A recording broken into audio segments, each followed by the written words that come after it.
It was a mistake, a fatal mistake that sealed her fate. Caroline Price thought she could outwit everyone, but the truth has a way of clawing its way to the surface, no matter how deep you bury it. As the confession echoed through the room, the real question remained: who else had been playing a part in this twisted game? Miss Eleanor Graves walked through the winding streets of St. Alderwood with the quiet familiarity of someone who knew every hidden turn, every whispering shadow. The early autumn sun filtered through the dense canopy of trees, casting elongated patterns on the cobblestone path beneath her feet. Yet, despite the golden morning glow, an eerie stillness hung in the air, as if the village itself was holding its breath. The scent of damp earth and distant wood smoke lingered, mixing with the crisp air in a way that made her instincts prickle. Something was amiss. Her steps carried her toward Draycott Manor, a grand but weary estate that had stood on the village's edge for longer than most cared to remember.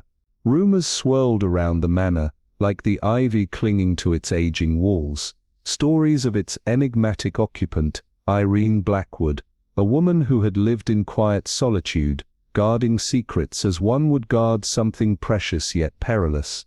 Eleanor hesitated before knocking on the heavy wooden door, its surface weathered by time.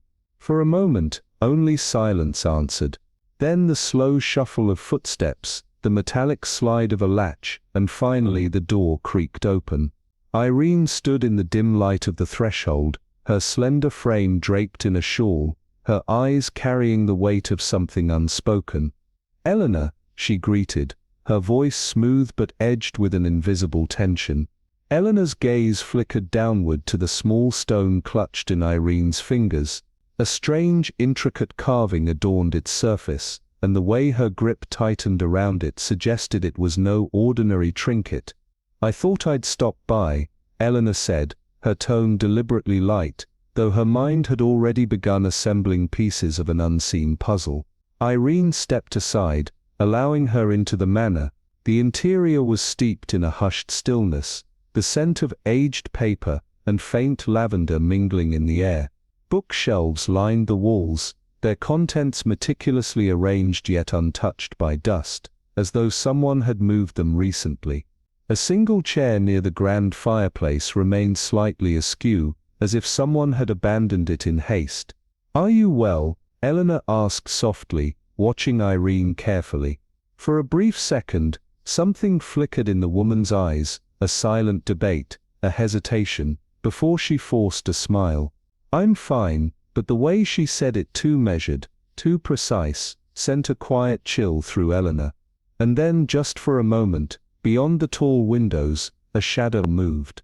Not a trick of the light, not the idle sway of branches in the wind, but the unmistakable silhouette of someone standing just out of sight. Watching, Eleanor's breath hitched as her gaze fixed on the empty space where, a heartbeat ago, the figure had been. Had she imagined it? Or was there someone else lurking in the depths of Draycott Manor? What about him? Margaret leaned in, her voice dropping to a whisper as though sharing a secret meant only for the walls of the dimly lit parlor. The scent of steeping tea curled through the room, but there was something sharper beneath it, something like unease. "They say he's about to eclipse Randolph Gray's career entirely. That's what everyone is saying." Eleanor Graves considered the words carefully, her fingers tracing the rim of her delicate porcelain teacup. Rivalry among playwrights was nothing new, but there was an undercurrent to Margaret's voice that hinted at something beyond professional jealousy. "Ah, but this one's different," Margaret continued, her eyes gleaming with barely concealed excitement. "It's not just the usual squabbles over critics' favor or ticket sales. There's something else. Something personal. Gray has been losing ground for years, and now with Ashford's play poised to take the stage, he might not recover at all." She paused for effect. "I heard them arguing outside the Lyceum Theatre late one evening. It wasn't the kind of disagreement that ends with a handshake." Eleanor lifted her cup, sipping her tea with deliberate slowness. "No one enjoys being overshadowed," she murmured. Margaret gave a knowing chuckle. "That's putting it lightly." Ashford's becoming a sensation, and Gray, well, let's just say a man with a bruised ego is an unpredictable thing. She leaned back, but her expression faltered ever so slightly. And then there's Evelyn Hart. Have you noticed how tired she looks lately? Eleanor glanced up. Evelyn, Margaret nodded, suddenly less amused. She's been run ragged, keeping up with Ashford's demands. You know how he is, brilliant but utterly relentless. She hardly sleeps, and when she does, I'd wager it's with one eye open. Before Eleanor could press further, a knock on the door interrupted them. Margaret glanced at the clock, then at Eleanor. That will be Evelyn, she said. She had something for me. I hope you don't mind. Not at all, Eleanor replied smoothly. A moment later, Evelyn stepped inside, a bundle of sealed envelopes in her hands. There was something off in the way she carried them, not just the weight of paper, but something heavier, something unseen. Her gaze flickered toward Eleanor, just for a moment before she quickly looked away. Without a word, she handed Margaret an envelope. Margaret opened it, her eyes scanning the contents before glancing back up. From Ashford, Evelyn nodded. He asked me to deliver it personally.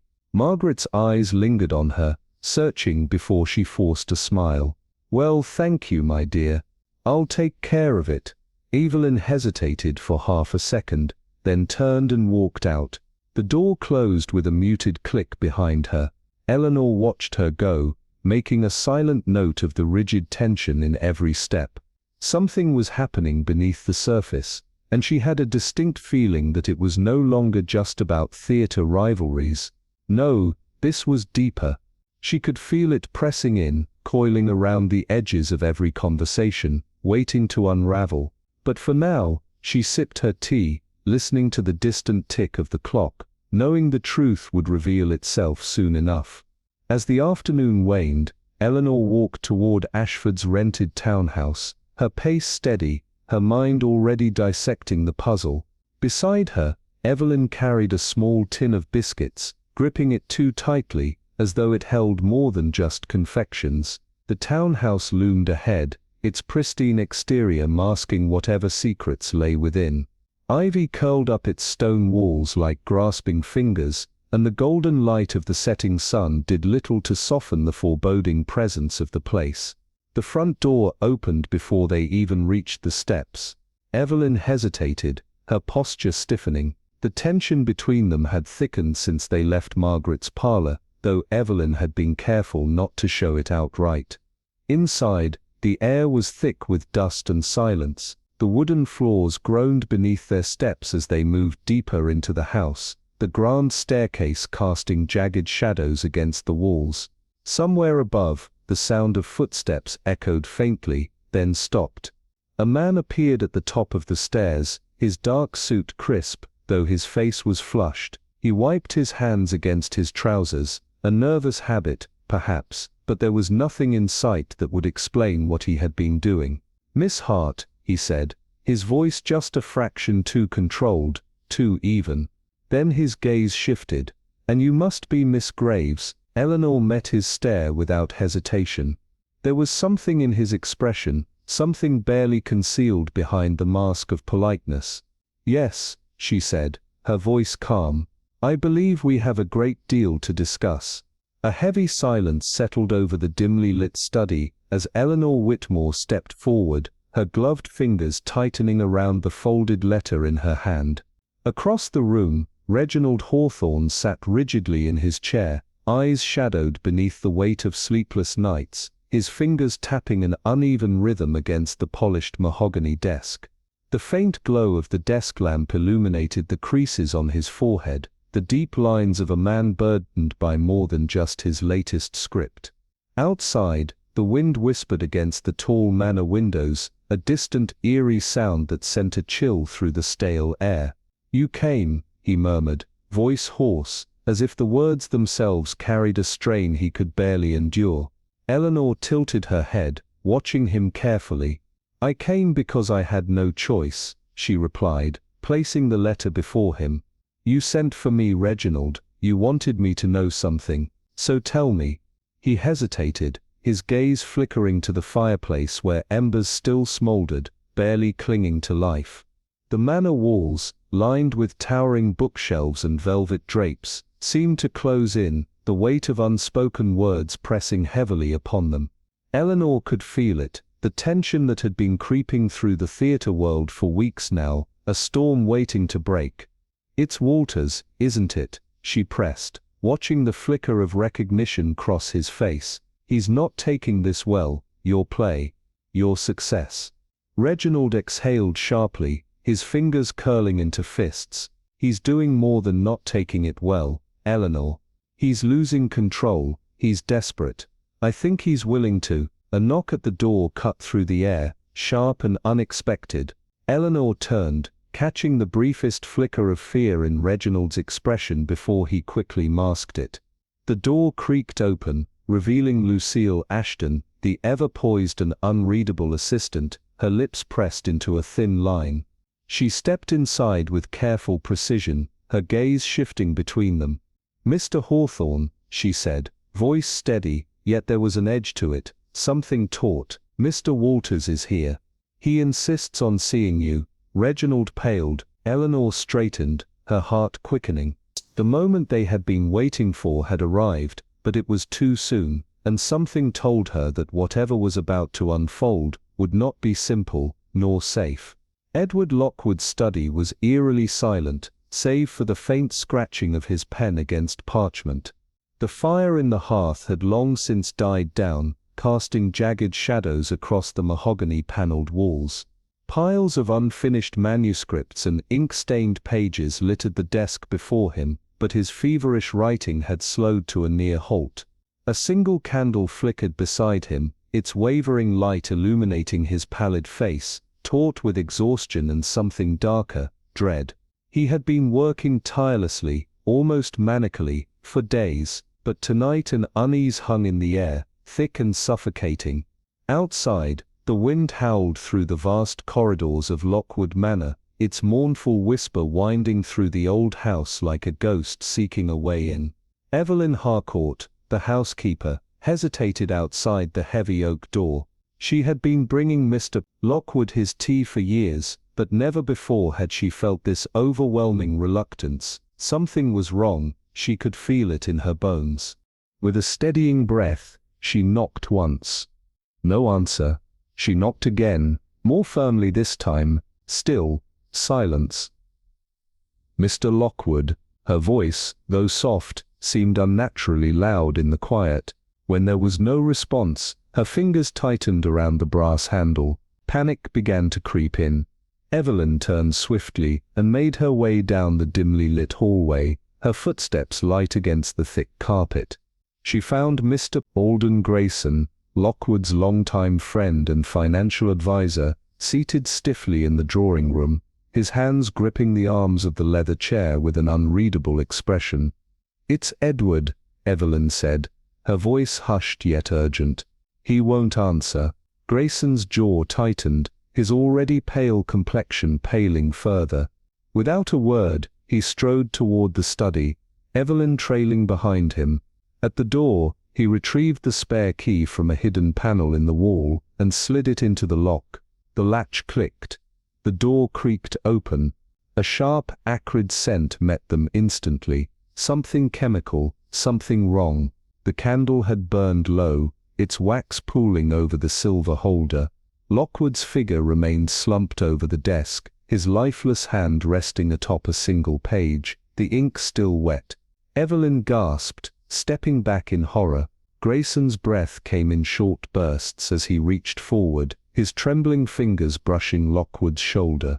The body was cold. On the desk, beneath the outstretched hand, lay a half-written title in Lockwood's frantic scrawl, "The Last Betrayal," and beside it, a small, empty vial, its glass surface catching the dim light.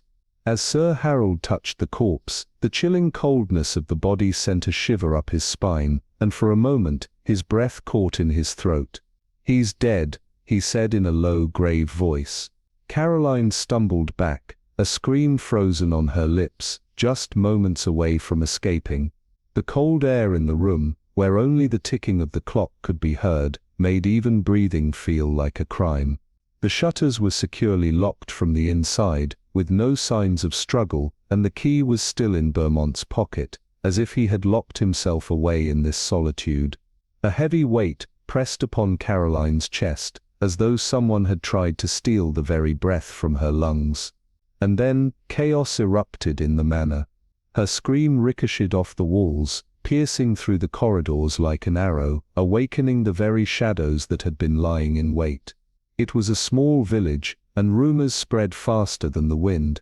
Miss Marple, who had only come to return an embroidery pattern to Lavinia Price, now found herself quickening her pace toward the manor, her steps swift with urgency. By the time she arrived, the police had already taken control of the grand estate. Inspector Crack, a tall, stern man whose twitching mustache betrayed his growing unease, was questioning the servants in a sharp, unforgiving tone. Every person standing there carried a hidden story, a secret buried deep within. Miss Marple, Crack greeted her with a knowing smirk as she stepped onto the threshold. He already understood that this case was about to become even more complicated. "Things always get stranger when you arrive," he said with a hint of wariness. A fleeting smile crossed Miss Marple's lips, but her eyes were filled only with thought. "I only came to return an embroidery pattern to Lavinia Price," she said in a calm, measured voice, "but it seems fate had other plans." The inspector exhaled slowly. "I need your help," he admitted, casting one last glance at the lifeless body. Miss Marple stepped forward. The study had turned into a tomb. The books that once held constellations of knowledge were now mere relics of a forgotten moment. Everything remained undisturbed, except for the body that had now become a part of this grand house's secrets. The servants stood silently in the corner, as if even their breath could disturb the fragile balance of the room. Then her eyes landed on the desk, a teacup, identical to the one seen in Lavinia Price's home, its rim slightly chipped. Near it, the inkstand emitted a peculiar scent, faintly floral, almost like roses, yet laced with something far more sinister. She knelt slightly, her voice barely a whisper. "Poison." The inspector's gaze fixed on her. "It's possible," he said in a hushed tone. "But we need proof." Miss Marple gestured toward the cup. "The tea must be tested. It could be suicide, but—" She turned slightly, looking at Caroline and Sir Harold, who stood by the doorway, holding their breath as they listened. "But what if someone forced him?" Crack studied her intently. "What exactly are you suggesting?" Miss Marple's voice was steady but decisive. "This isn't just a literary feud. This story is no longer confined to ink and paper." For a moment, the entire manor seemed to freeze. A single question burned in every pair of eyes. If Beaumont had been murdered, then the killer was still here, hiding in plain sight. Within the locked doors and sealed shutters lay a mystery slowly unraveling itself. Poison, an unfinished script, and a murder in a locked room. The answers were here, somewhere. But who was still keeping the truth buried? Miss Marple felt it deep within. This was only the beginning. Inspector Crack's boots tapped softly against the hardwood floor as he waited in the drawing room. Miss Marple had insisted on being present for the interviews, and though Crack had reluctantly agreed, her presence only added to his unease. The mansion was too quiet, so still that every sound felt magnified, as if even the walls were holding their breath, guarding secrets of their own. Caroline sat motionless in a velvet chair, her gaze locked onto the floor, as if reliving a moment too painful to forget. When Miss Marple entered, there was a momentary shift in the air, a quiet intensity settling over the room. But Caroline's face remained pale and withdrawn, and the faint tremor in her hands did not escape Miss Marple's sharp eyes. "Miss Price," Crack began, his voice firm yet measured, "you said you brought Mr. Beaumont his tea last night. Walk me through exactly what happened." Caroline's expression darkened, as if the weight of her own thoughts pressed heavily on her shoulders. "Yes," she murmured.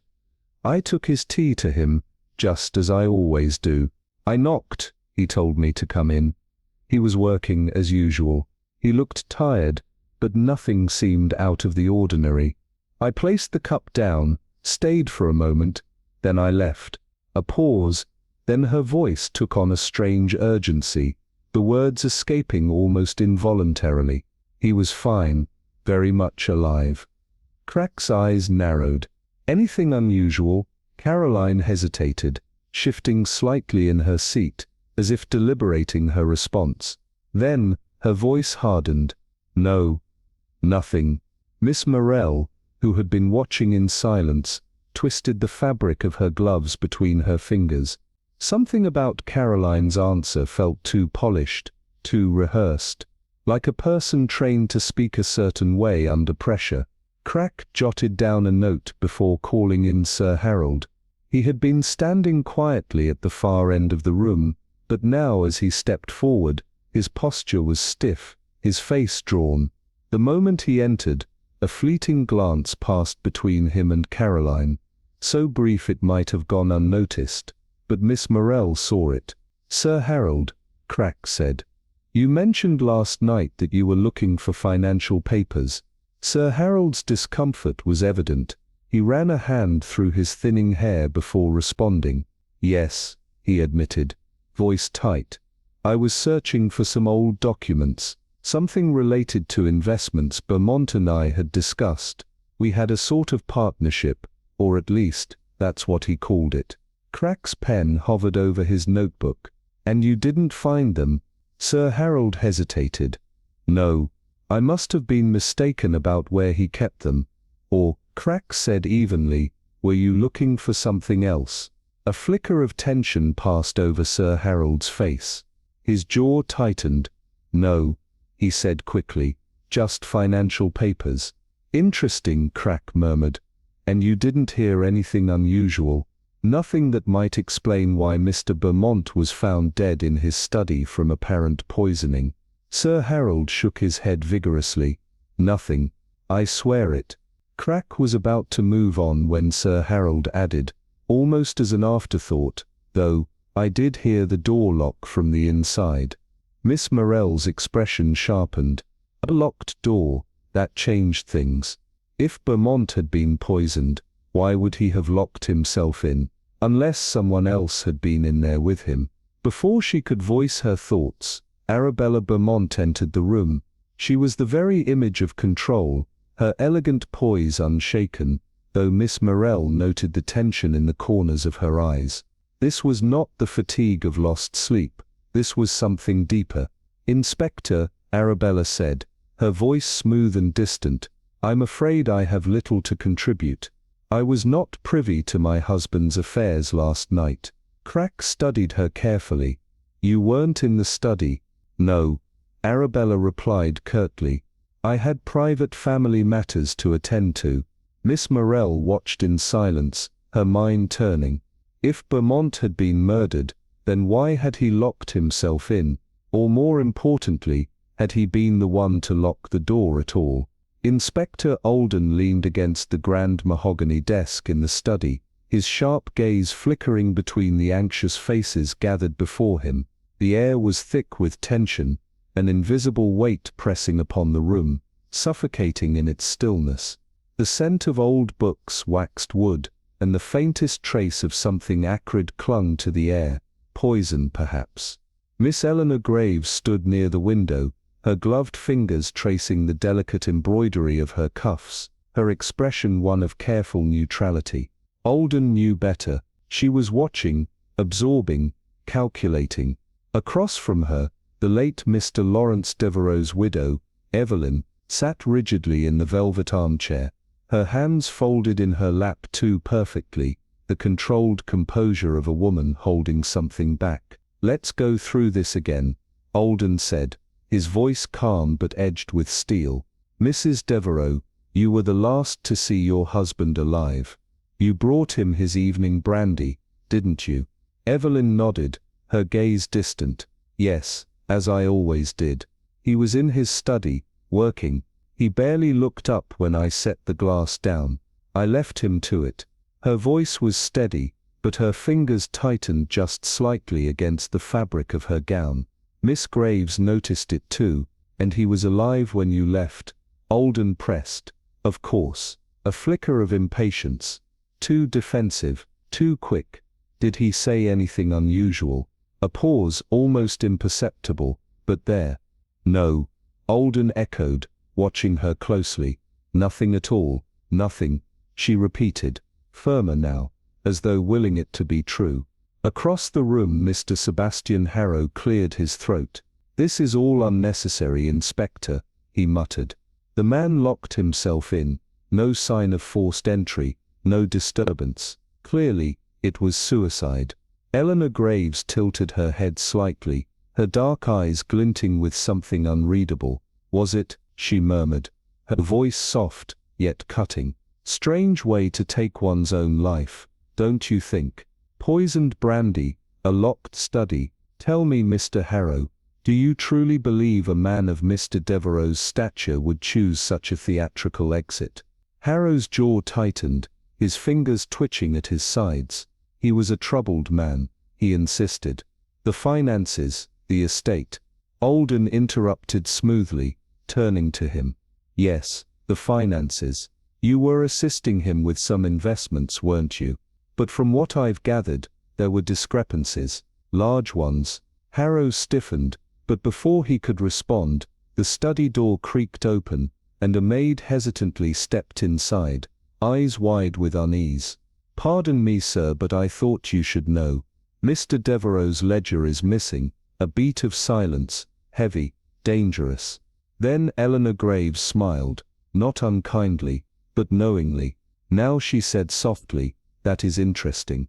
Alden exhaled, pushing off the desk. The pieces were shifting, aligning. Someone in this room had killed Lawrence and they had locked him inside that study for a reason. But the question wasn't just who had done it, it was why, and perhaps more chillingly, how. The morning air in Ashford Hollow carried an eerie stillness, the kind that settled before a storm. At the heart of this quiet town, nestled between rows of ancient oaks, was the Whitmore Theatre, once a place of grandeur, now shrouded in scandal. Playwright Leonard Grayson had been found dead in his study, the door locked from the inside, his final manuscript left unfinished on his desk. Inspector Caldwell had seen his share of mysteries, but something about this case gnawed at him. The scene was too perfect, too deliberately arranged.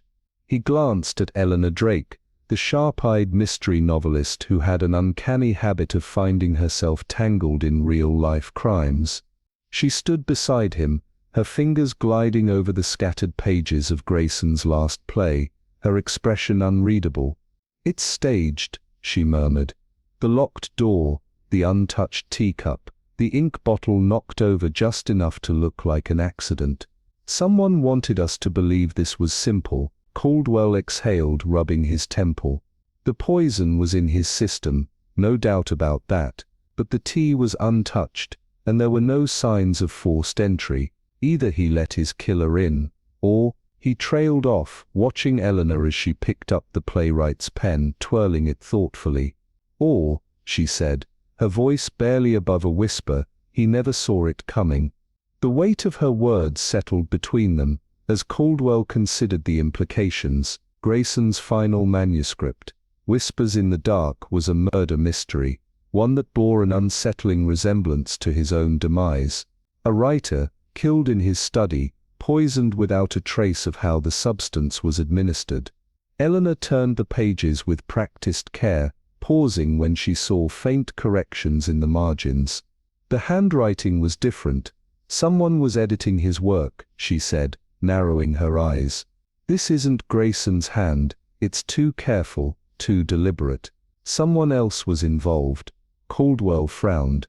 His assistant, Margaret Elwood, had access to his drafts. She was the only one who touched his scripts before they went to print. But why? Eleanor mused. If she was only making editorial changes, why would she alter the most crucial detail, the method of murder? Caldwell felt a slow dread creep over him. He turned to the desk, eyeing the ink bottle again. He picked it up, gave it a light shake, and uncapped it. A sharp chemical scent lingered beneath the expected metallic tang of ink. He met Eleanor's gaze. "The poison wasn't in the tea," he murmured. "It was in the ink." Eleanor's fingers tightened around the manuscript. "A writer obsessed with authenticity," she said. Grayson had a habit of dipping his pen in ink as he wrote, even licking the nib absent-mindedly when deep in thought. His killer knew that. They didn't have to force poison down his throat, they just had to let him write himself to death. Caldwell's stomach turned at the thought. The crime was insidious, silent, patient, a murder carried out not in an instant, but over time, as ink-laced words became the instrument of his own undoing. He turned back to the script, scanning the names of the characters. There, in the opening lines was a name that stood out among the rest. Elwood. Eleanor tapped the page.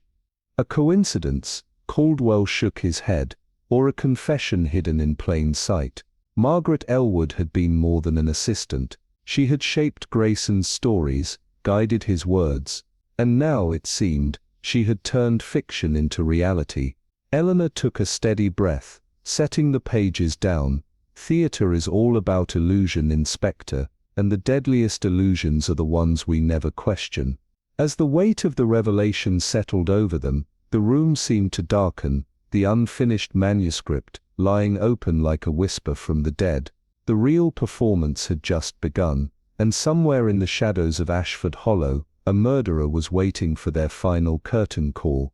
The heavy drapes of Blackwood Manor hung motionless in the stale evening air, as the grandfather clock in the hall struck 9. Miss Eleanor Whitby stepped carefully across the marble floor, her heels clicking softly in the hush of the grand house. The atmosphere was thick with unease. Lord Ashcombe had been found dead in his private study, the door locked from the inside, the windows bolted shut, and yet, the expression on his lifeless face was one of pure, unrestrained terror. She cast a glance at the others in the drawing-room. Sir Reginald Huxley, his fingers tapping rhythmically against his glass of brandy.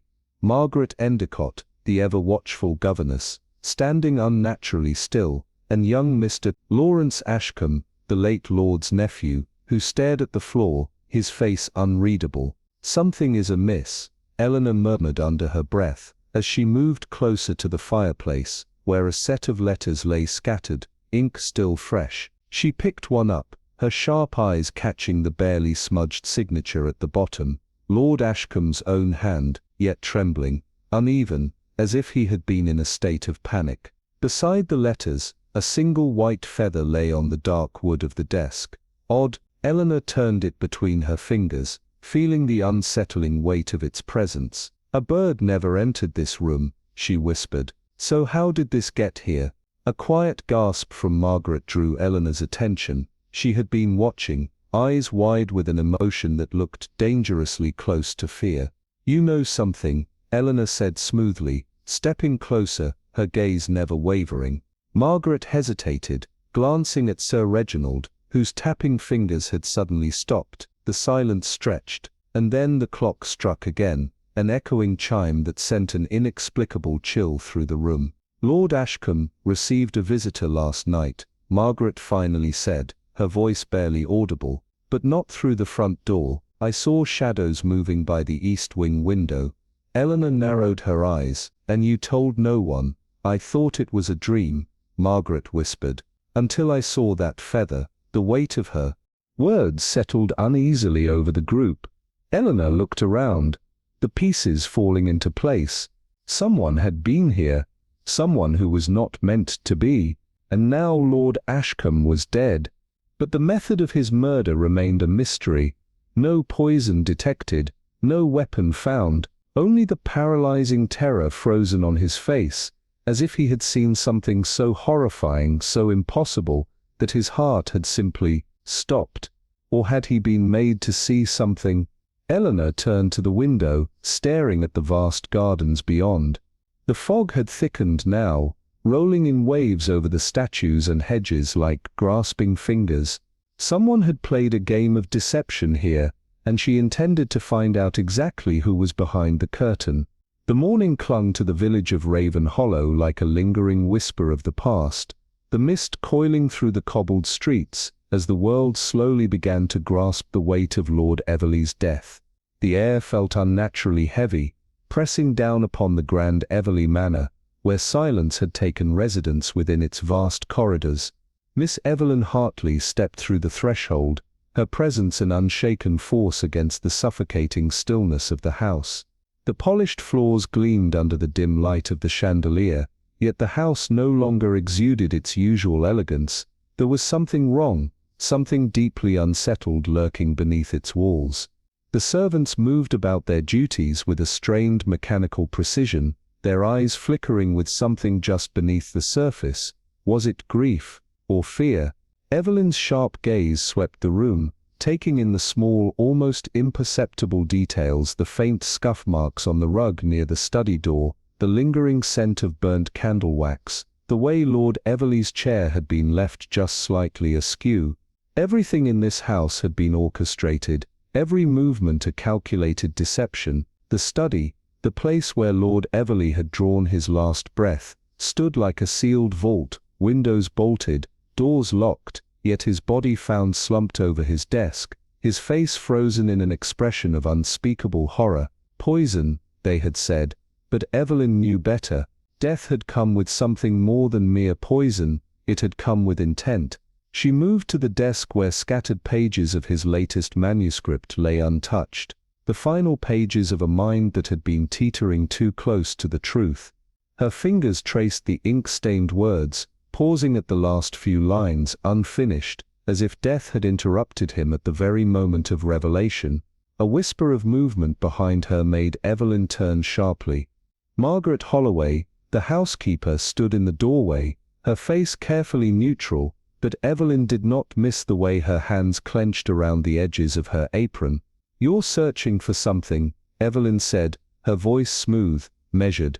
"I would say the same of you, Miss Hartley," Margaret replied, though her voice wavered ever so slightly. "The house is unsettled because it holds secrets," Evelyn murmured, glancing back at the desk, "and secrets have a way of rotting from within." Margaret's lips pressed into a thin line, her gaze shifting toward the window, toward the east wing of the manor, where shadows stretched unnaturally long beneath the rising sun. Evelyn followed her gaze, her mind already working through the pieces. There was more to this than a mere locked-room death. Lord Everleigh had known something, and now, so did his killer. The weight of unseen eyes bore down on her, sending a chill along her spine. Somewhere in this house, someone was watching, and they were waiting. The morning hung over Blackwood Manor, like a lingering spectre, the mist curling through the ancient oak trees, as if reluctant to leave. The air carried the damp chill of a house that had not yet shaken off the weight of its secrets. In the grand kitchen, where the scent of damp stone mixed with the faint aroma of smouldering embers, Mrs. Whitmore stood by the stove, her hands moving with quiet efficiency, though the stiffness in her shoulders betrayed her thoughts. The fire crackled low, barely pushing back the creeping cold that had settled in ever since Lord Ashford had been found dead in his locked study, his body slumped over the mahogany desk, a cup of untouched tea beside him. Miss Evelyn Hawthorne entered with the same composed grace she always carried, yet her gaze was sharp, missing nothing.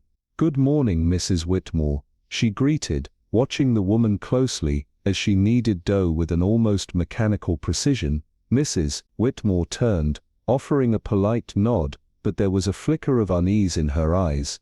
"Miss Hawthorne, you're up early." "Sleep does not come easily in a house like this," Evelyn replied smoothly, stepping further inside, "especially when there are too many questions left unanswered." The kitchen had always been the heart of the house, yet now it felt unnaturally still, as if the very walls were holding their breath. "Tell me," Evelyn continued, her voice deceptively light, "was Lord Ashford's routine as unwavering as they say?" Mrs. Whitmore hesitated, wiping her hands on her apron. "He was a man of habit," she admitted, "wrote for hours on end, rarely ate, demanded his tea at precise intervals." A pause, brief but telling. "Miss Percival was the one who attended to him the most," She knew his moods better than anyone. Evelyn tilted her head, and yet she seems more unsettled than grief-stricken.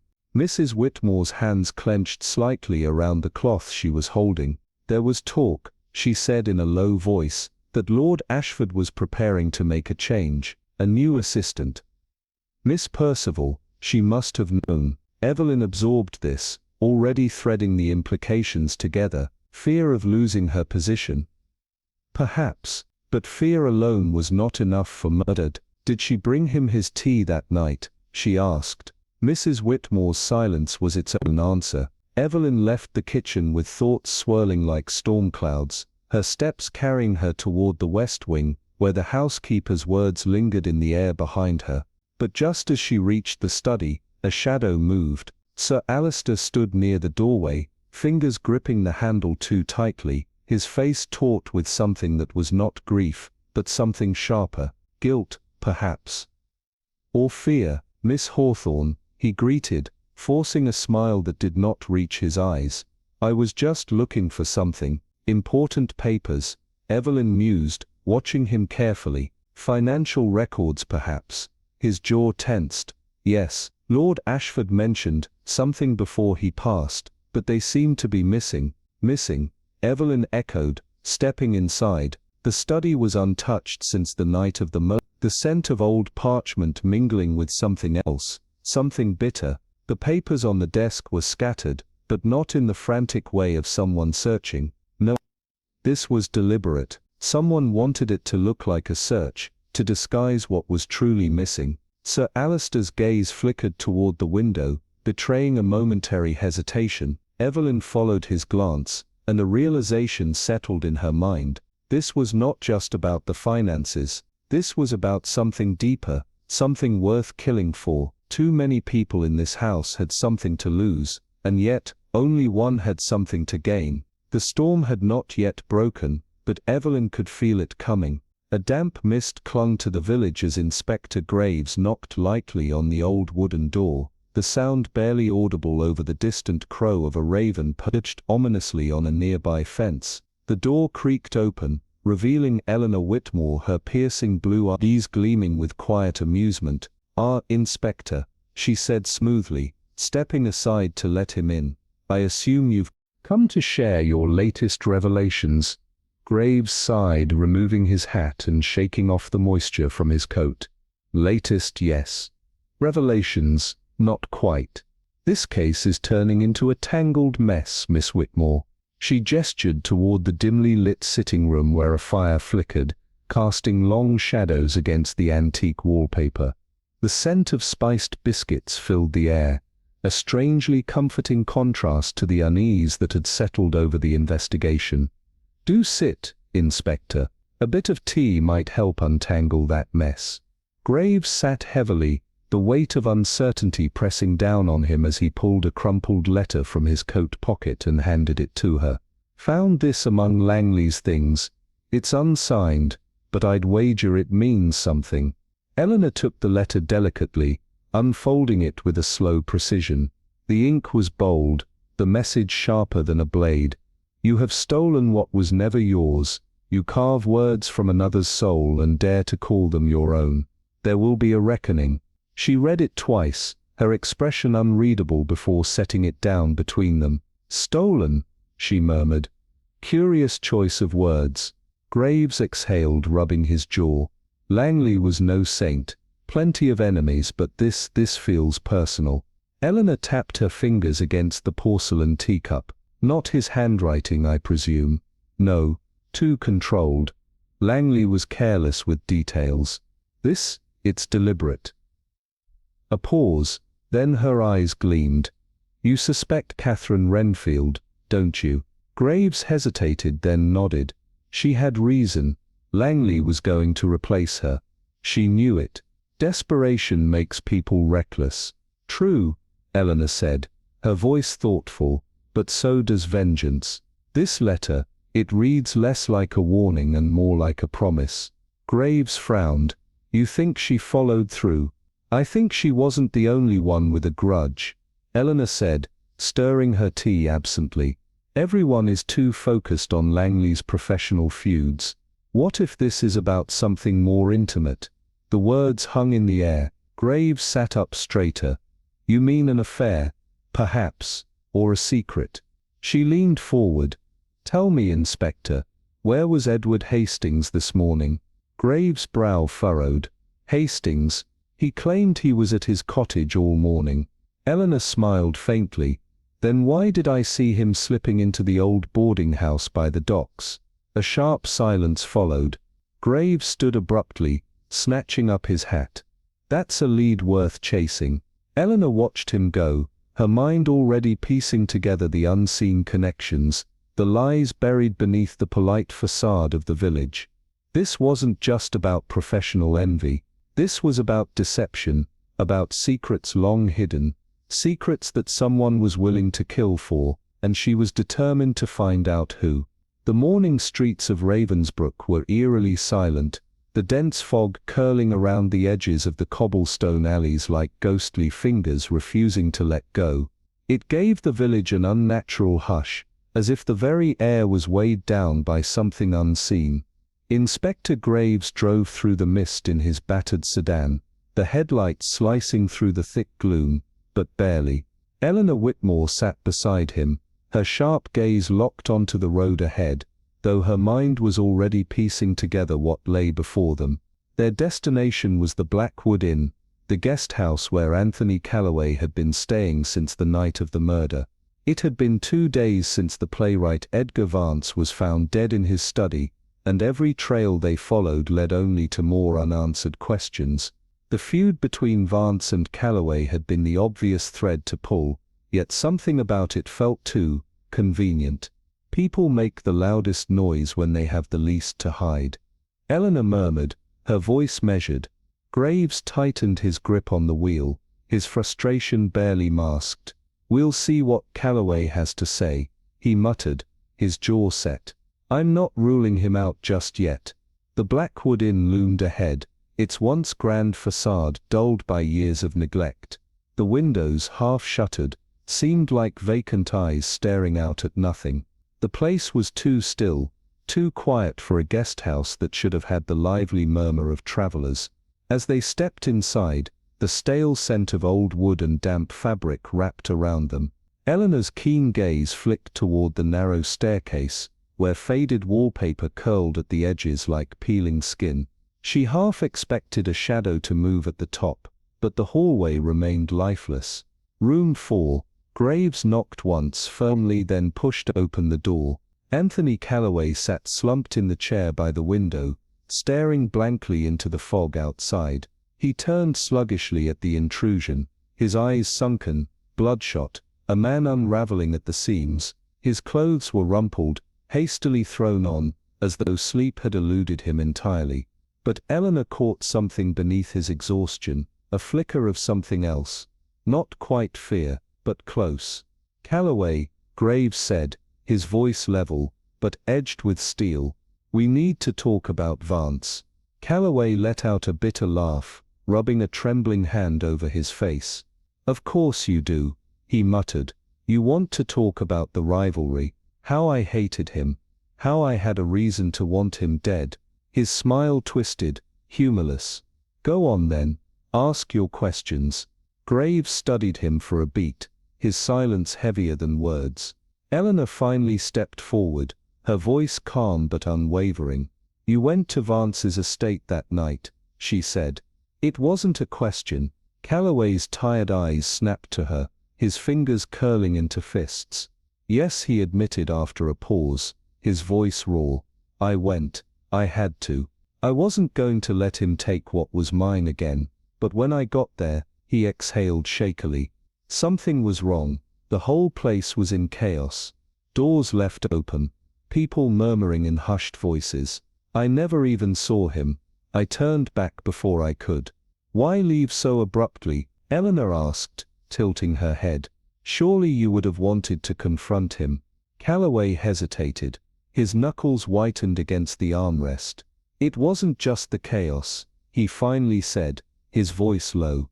It was the feeling, like I had stepped into something I wasn't supposed to see. His Adam's apple bobbed, and then I saw the light in his study go out.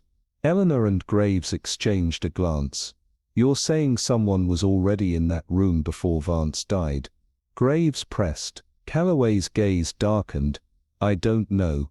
But I know this, that script he was working on, The Hollow Veil, it wasn't just fiction, it was something else." His voice dropped to a whisper. He was writing about people he shouldn't have. A shiver traced down Eleanor's spine. Graves folded his arms. "Who exactly?" Calloway licked his lips, looking suddenly smaller, like a man standing at the edge of a precipice. "You're asking the wrong question, Inspector," he murmured. "Not who, but what." The room seemed to shrink, the weight of something unseen pressing in, and Eleanor knew, with chilling certainty, that the truth they were chasing was far darker than anything they had imagined. Gloom hung over the village of Ashcombe, the early morning mist curling around the narrow streets like ghostly fingers, clinging stubbornly to the stone cottages and half-empty market stalls. It was the kind of fog that seemed to muffle sound, making the town feel smaller, as if it were holding its breath. Inspector Grayson and Eleanor Brandt sat in the inspector's car, the engine purring steadily as they made their way toward the Larkspur Inn, where Julian Mercer had been staying since the night of the murder.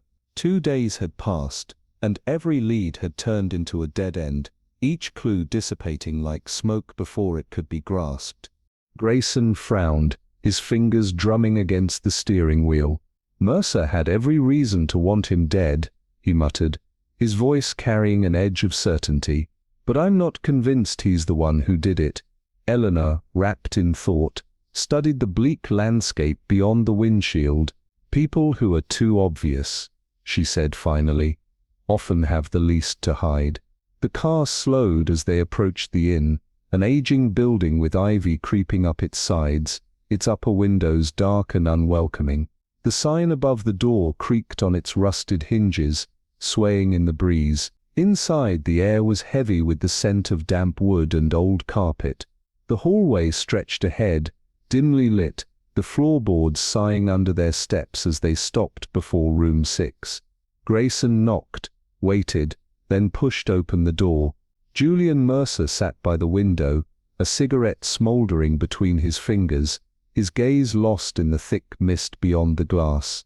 He turned at the intrusion, his face lined with exhaustion, his clothes rumpled, as if he had been wearing them for days. His expression was guarded, but Eleanor caught something in his eyes, something that wasn't quite fear but close enough. "Mr. Mercer," Grayson said, his voice even, "we need to ask you about what happened that night." Mercer exhaled slowly, tapping ash into an overfilled tray. "I assume this is about the argument," he said, his tone laced with tired frustration. "Yes, I fought with Alistair. I was angry. I had a right to be." His lips twisted into a wry smile. "But I suppose you already know that." Grayson said nothing, watching Mercer with the steady patience of a man accustomed to untangling lies. Eleanor, too, let the silence stretch, her eyes never leaving his face. When she finally spoke, her voice was gentle but firm. "You went to see him that night," she said. "You wanted to confront him." Mercer stiffened. "I did," he admitted. "I wanted him to explain himself, to give me the respect he never did before, but when I arrived everything was already coming apart. The house was in chaos, shouting, doors slamming. I didn't even get to see him before I left." He looked away, his hands clenching into fists. "I thought I'd get another chance." His voice dipped lower, almost to a whisper. "But now he's dead, and I never got to say what I needed to." Grayson stepped closer. "You knew Alistair was working on something new, something that stirred up trouble." Mercer gave a short, humorless laugh. "Of course I knew, everyone did, but I didn't realize how close to home it was." He hesitated, as if only now grasping the full weight of what had happened. Eleanor studied him, her mind weaving together the threads of his words, the shift in his posture, the rawness of his frustration. There was something here, something real. He wasn't lying, at least not in the way a killer would. Grayson, too, seemed to sense the change in the air. So you were just in the wrong place at the wrong time, he mused. Mercer nodded, rubbing a hand over his face. That's exactly it. Eleanor stood, her chair scraping softly against the wooden floor. I think we have enough for now, she said, her voice softer than before. But as they turned to leave, she hesitated. One last thing, Mr. Mercer, she added, glancing over her shoulder. You were furious with him. You had every reason to demand answers. But instead of confronting him, you ran. Why? Mercer's expression darkened, suspicion flickering in his eyes, but Eleanor said nothing more. She left him to his thoughts, knowing that the answer when it came would shake him to his core. Outside the fog had lifted slightly, but the weight of the mystery still pressed down on the town. Grayson shot Eleanor a look. You believe him? She nodded slowly. I believe he's not our killer. The rivalry is a distraction. Someone else is pulling the strings. Grayson ran a hand through his hair. That's the problem, isn't it? Everything points to him, but something doesn't feel right. Eleanor's gaze sharpened. Exactly, he's not guilty, but someone wants us to think he is. The morning air was crisp as they stepped away from the inn, but the chill had nothing to do with the weather. The real danger still lurked in the shadows, just out of reach. A heavy mist coiled around the village of Black Hollow, swallowing the narrow streets in a damp embrace as Inspector Alden Graves stepped into the dimly lit study of the late Victor Ashcombe, a playwright whose name once commanded reverence but now hung in whispered caution. The room smelled of ink, aged parchment, and something sharper, something that curdled in the back of the throat, a trace of bitterness perhaps, or the lingering ghost of poison. The desk bore scattered pages, some ink smudged as though his final thoughts had been written in a desperate, trembling hand. Across from it, the large bay window yawned open just an inch, allowing the frigid wind to slither in. Locked from the inside, murmured Graves, running his fingers over the brass latch. And yet something feels wrong. Beside him Eleanor Voss, a woman whose observations had long unsettled even the most seasoned investigators, tilted her head, watching the way the curtain barely stirred. Locked doors don't mean much when the mind behind them is already unhinged, she mused, picking up a manuscript titled The Final Masquerade. The ink was fresh in some places, faded in others, rewritten perhaps by another hand. He was rewriting his past, she murmured, flipping through the pages, her sharp eyes narrowing at the last lines, scrawled in uneven letters. The mask slips, the truth bleeds through. Inspector Graves studied her expression. You're saying he knew something, that this play wasn't fiction. I'm saying, she corrected, tracing a finger over an edit that wasn't Ashcombe's usual style, that Victor wasn't writing this alone, and I'd wager my life the person who helped him write it is the same one who wanted him dead. A noise from the corridor made them both turn, a slow creak, deliberate and measured, like someone testing the weight of each footstep. The air, already thick with dust and dread, seemed to still. Eleanor set the manuscript down with precision, her lips curling into the faintest hint of a knowing smile. You feel that, Inspector, she whispered, stepping away from the desk toward the open door. The story isn't finished yet. The scent of wax-polished wood and ink-stained parchment clung to the air as Eleanor Voss stepped into Victor Ashcombe's private study, her sharp gaze sweeping over the chaos of half-written pages, discarded quills, and the overturned ink bottle that had bled black into the grain of the mahogany desk. Across the room, Inspector Alden Graves loomed near the towering bookshelves, his arms crossed, his expression unreadable. Locked room, he murmured, and yet we both know locks are only as strong as the secrets they guard. Eleanor, ever patient, ran her fingers lightly over the papers, her pulse quickening as she noted the inconsistencies, pages rewritten, notes in a hand that did not belong to Ashcombe, and most intriguingly, a half-burned letter wedged beneath a candlestick, its edges curling in a desperate whisper of unfinished confession. It was never meant to be mine alone. If they find out. The words ended there, the fire having swallowed whatever truth had been meant for its recipient. Someone was helping him, Eleanor mused, straightening, or perhaps someone was taking over. Inspector Graves tilted his head, watching her as she lifted a second document, a contract amendment scrawled hastily in the margins, the ink still slightly raised. Replace assistant, effective immediately, a dismissal, she noted, more to herself than to Graves. Not a gentle one. Her mind raced. Whoever had been cut from Ashcombe's life had not left quietly. The final play, the veiled warnings, the paranoia reflected in every rewritten passage, it all pointed to a mind unraveling, or being unraveled. Graves exhaled slowly. The door was locked from the inside. The poison was subtle, nearly undetectable until too late. His voice turned grim. Yet whoever did this left no trace, no hesitation. Eleanor lifted her gaze, the weight of understanding settling over her like a shroud. Then we aren't looking for someone who acted in anger, she murmured. We're looking for someone who planned for this moment long before it arrived. A whisper of movement in the hallway made them both still. The silence that followed was thick, as though the house itself was listening. Eleanor laid the letter back down with precision, her fingers trailing over the ink-stained edge. Whoever they are, she said quietly, they're watching. The heavy scent of old parchment and ink filled the dimly lit study as Vivian Halloway ran her fingers over the spines of countless books, her mind weaving through the tangled threads of a mystery that refused to come undone. Across the room, Inspector Roland Drake stood motionless, staring at the overturned chair near the great mahogany desk where Ernest Bellamy had once sat, alive and scheming.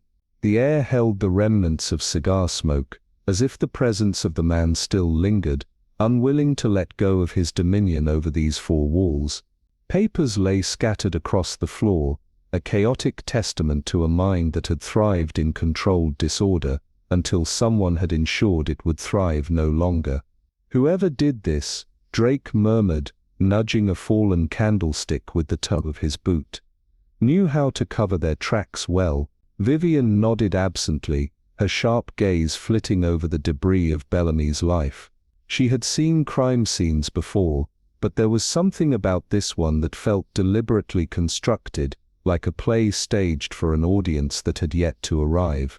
Sifting through the scattered documents on the desk, she felt the weight of an unseen presence pressing against her, as though the very walls of the study were waiting for her to unearth their secret.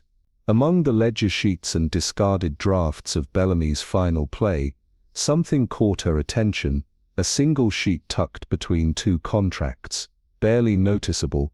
The paper was slightly crumpled, as if it had been handled with haste, almost discarded but ultimately left behind. A handwritten note in the victim's precise, slanted script. The transition must be seamless. By week's end, Miles must be removed from the position, quietly. Vivian's pulse quickened. Miles Redford, Bellamy's trusted associate, or rather his former trusted associate. She read the words again, the implication curling like smoke through her thoughts. He was planning to replace him, she said, her voice measured, careful. Drake exhaled slowly, his expression unreadable. Which means Redford had every reason to make sure Bellamy never followed through. Vivian tapped the paper lightly against her fingertips, her mind racing beyond the obvious. Maybe, or maybe someone else wanted to make sure we thought that. She lifted the note, her eyes narrowing as she traced the hurried strokes of ink. The message was recent, too recent. Bellamy had written this just days before his death. Had Redford found out? Or had someone made sure he did? The house creaked around them, as if shifting under the weight of its secrets. The darkness in the corners seemed heavier, as if something unseen was pressing closer, listening. A sudden gust of wind rattled the study's windows, and for a moment Vivian thought she heard something, a whisper of movement, the faintest shuffle of feet beyond the half-closed door, but when she turned her head, there was only silence. She carefully folded the note and slid it into her coat pocket, her mind assembling the puzzle with methodical precision. She would speak with Redford soon, but first there was another lead to follow. There was another name, another shadow lurking at the edges of this mystery. Ernest Bellamy had been playing a dangerous game, but the real question was, who had been playing it better? Vivian turned to Drake, her expression unreadable. "I think we're looking in the wrong place, Inspector. Bellamy wasn't just making enemies, he was making sure we'd only see the ones he wanted us to see." Drake frowned, folding his arms. "And what does that tell you?" Vivian glanced back at the desk, at the remnants of Bellamy's carefully constructed world, now left in ruins. "It tells me that this isn't just about Redford. It tells me we're only at the beginning." The heavy silence in the corridor was almost suffocating, as if the very air had stilled, unwilling to carry the weight of unspoken secrets. Vivian Stokes moved forward with deliberate steps, her sharp gaze scanning every flicker of shadow along the dimly lit hallway. She had not come merely to discuss the past or the tangled affairs of her acquaintances. She had come to unearth something far deeper, something that had been buried beneath the pristine veneer of this manor for far too long. And at the center of it all stood Sir Harold Farnsworth, poised near the grandfather clock, his posture stiff and unnatural, as though he had been caught in the middle of something he shouldn't be doing. His fingers clutched the chain of his pocket watch, twisting it in tight circles, a nervous tick that betrayed the turmoil beneath his carefully composed exterior. "Sir Harold," Vivian's voice was calm, yet laced with a quiet intensity. "What brings you here at such an hour?" Sir Harold flinched at the question, his expression tightening. "Miss Stokes," he said, his voice clipped and rushed, as if he had rehearsed his words, but now found them slipping from his grasp. "I was merely ensuring that certain affairs remain in order. You must understand, with everything that has happened, it is only natural to be cautious." Vivian took another step closer, watching the way his eyes darted, first toward the locked study door, then back to her, as if calculating his next move. "Caution is one thing, Sir Harold," she mused, her tone measured, "but you seem more than just cautious. You seem afraid, and not just of a business scandal. I wonder, was it only financial ruin that worried you, or did Beaumont discover something else? Something far more damning?" Sir Harold stiffened, his fingers tightening around the watch chain until his knuckles turned white. A muscle in his jaw twitched. "I don't know what you mean," he said, too quickly, his voice lacking the conviction he so desperately wanted to project. Vivian didn't need him to confess, his reaction had already given him away. She let the silence stretch between them, watching as the weight of unspoken fears settled on his shoulders like an invisible shroud. The flickering light from the hallway's lone lamp cast long shadows on the paneled walls, warping Sir Harold's reflection in the glass of a nearby cabinet, distorted, fragmented, much like the truth he was struggling to conceal. "You speak of Beaumont's writings as if they hold the power to ruin everything," Vivian continued softly. "But what if the real danger isn't in his manuscripts at all? What if the true threat is what Beaumont uncovered about you?" A flicker of panic flashed across Sir Harold's face before he managed to mask it with a feeble attempt at indifference. His breath hitched, just for a fraction of a second, but Vivian caught it. The air between them had shifted, she had struck a nerve. Sir Harold swallowed hard, lowering his gaze to the floor as though seeking refuge in the intricate patterns of the carpet. "Miss Stokes," he murmured, his voice barely above a whisper now, "some truths are better left buried." Vivian tilted her head slightly, her eyes never leaving his. "Perhaps," she said, her voice barely above a murmur, "but buried things have a way of resurfacing when least expected." Sir Harold exhaled shakily, his fingers trembling ever so slightly as they gripped the watch chain once more. The illusion of control he had fought so hard to maintain was crumbling, the cracks beginning to show. He hesitated, then abruptly turned on his heel, his pace brisk, almost mechanical, as he strode down the corridor and disappeared around the corner.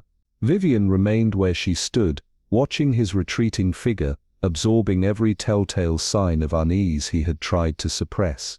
His agitation, his avoidance, the way he had recoiled at her words, it all confirmed what she had suspected. He was not as innocent as he wanted others to believe, but this mystery was far from solved.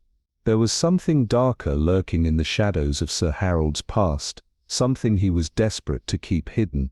And as Vivian turned toward the dimly lit hallway, the oppressive stillness of the manor pressed in around her, whispering secrets yet to be unraveled.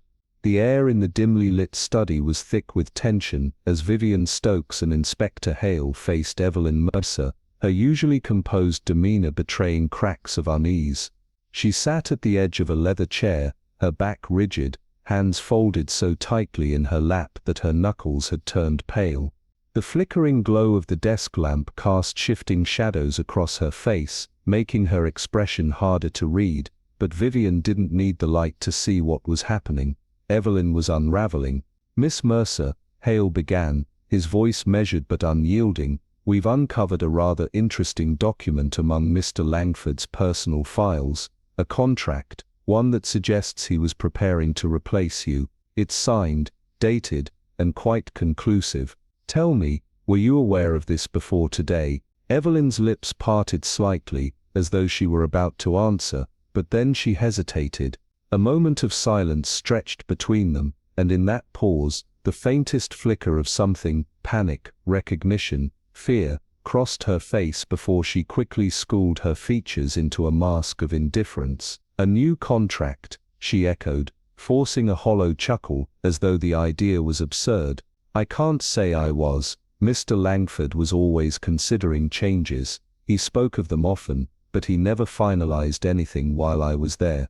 Vivian took a step forward, watching her intently. "But you must have heard him mention hiring someone new," she pressed, her voice deceptively soft.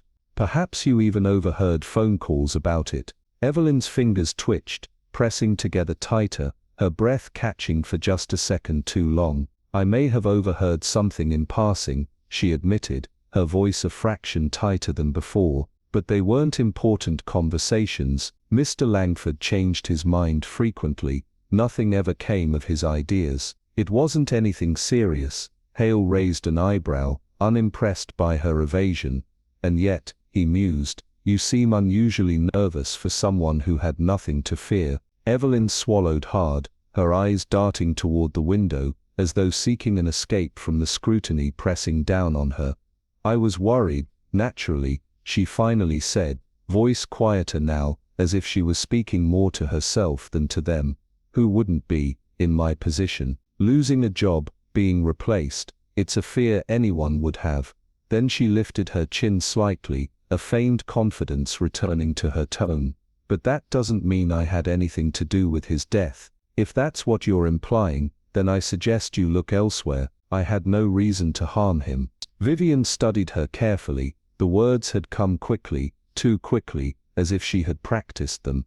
But beneath that layer of forced composure, something darker lurked, something Evelyn wasn't ready to admit. "Miss Mercer," she said, lowering her voice just slightly, "you were involved with Mr. Langford's latest play, weren't you? Shadows in Red. You helped him revise parts of it." A flicker of alarm crossed Evelyn's face. A fraction of a second, barely perceptible, but enough for Vivian to catch it. I assisted in minor revisions," she stammered, her voice suddenly lacking its previous confidence. "Nothing substantial, just technical details." But Vivian countered smoothly. "Langford was notoriously private about his work. The fact that he trusted you with even the smallest revisions is significant. You were deeply involved, weren't you?" Evelyn shifted in her chair, her fingers finally unclasping to grip the edge of her skirt instead. "He valued my input," she admitted, but there was something in her tone, something that suggested there was more she wasn't saying. "I didn't question it." "And yet," Vivian continued, stepping closer, "there's something else, something you haven't addressed. The peculiar smell in his study, the scent of fresh ink mixed with something chemical. Would you know anything about that? Evelyn's face paled visibly now, a genuine reaction. Her pupils dilated, her breath hitched, and for a brief fleeting moment, she looked as though she might be sick. I don't know anything about that, she stammered, shaking her head, but her voice was too unsteady. I never saw anything unusual. Vivian tilted her head slightly, her sharp gaze unwavering. Are you certain? She asked, her voice gentle but laced with undeniable certainty. Because, Miss Mercer, we haven't yet told you everything we know. There are things we've discovered, things that suggest someone close to Langford knew more than they let on. Someone who may have had access to more than just his manuscripts. Evelyn's lips parted, but no words came. She sat there, frozen, her breathing shallow. The room's silence grew heavier, pressing down on her like an invisible force. Finally she let out a shaky exhale, her voice barely above a whisper. I don't know what you're talking about, she muttered, her eyes darting away.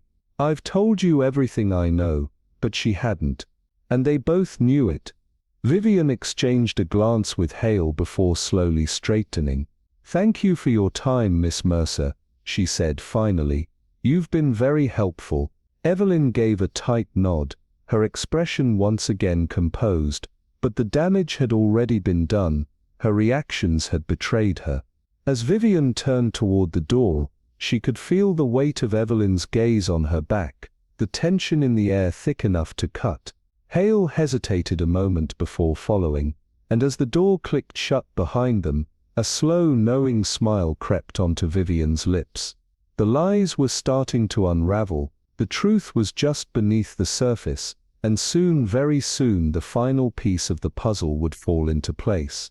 Inspector Renshaw leaned forward, his voice low but weighted with urgency. We found something in Rutledge's study, Miss Harrow, a note hidden among his papers, mentioning a contract, a replacement for your position, signed by him, yet something about it feels off. Were you aware of this? Evelyn Harrow's breath hitched just slightly, a momentary lapse before she masked it behind an indifferent smile. A new contract, she echoed, her tone light yet forced. I wouldn't know anything about that, Inspector. Rutledge had many plans. He was always talking about restructuring, refining his vision. Perhaps it was one of those things that never came to fruition. But Detective Harris, watching her keenly, stepped closer, his voice smooth yet insistent. You overheard him discussing a new hire, didn't you, Miss Harrow? You heard those late-night calls. Her hands clasped too tightly in her lap, gave her away. I heard bits and pieces, she admitted finally, voice strained, but it was nothing definitive. He changed his mind frequently. It wasn't serious. But Renshaw's gaze sharpened, his instinct unwilling to let her slip away so easily. And yet, Miss Harrow, he pressed, you've been anxious about your place here, haven't you? Enough to be concerned for your future. Evelyn looked away, her lips thinning. Isn't that natural? She said quickly. We all think about job security, but I didn't. She stopped herself, inhaling sharply, composing the cracks in her demeanor. I didn't kill him, if that's what you're suggesting. Harris, noting the flicker in her eyes, the way she folded into herself, leaned in slightly. Shadows of dusk, he murmured. Rutledge's final play, you helped him revise it, didn't you? The effect was immediate. Evelyn froze, her throat working around an invisible weight. Her gaze flickered sideways, panic glinting before she forced herself back to indifference. I helped with minor adjustments, she admitted stiffly. Nothing significant. He was meticulous, you know that. I simply assisted where I could, but Renshaw didn't relent, and yet you were deeply involved in its final iteration, he said smoothly. A rather unusual role for someone outside his creative circle. A shift in her seat, barely perceptible. He trusted me, she said tightly. I never questioned it. But her last words trembled slightly, betraying the fracture in her carefully constructed armor. "And the ink?" Harris asked softly, that strange chemical scent lingering in his study. This time Evelyn's composure shattered, her face drained of color, and for the first time she was truly speechless. The hesitation was fatal. "I don't know what you mean," she stammered. I don't." The denial came too fast, too rehearsed. Renshaw and Harris exchanged a glance. The contradictions were mounting.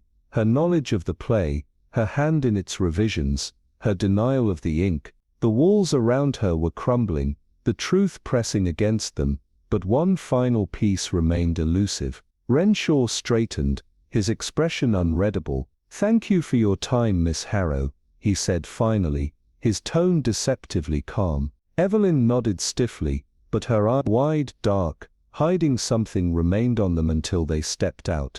The door closing softly behind them, Harris exhaled.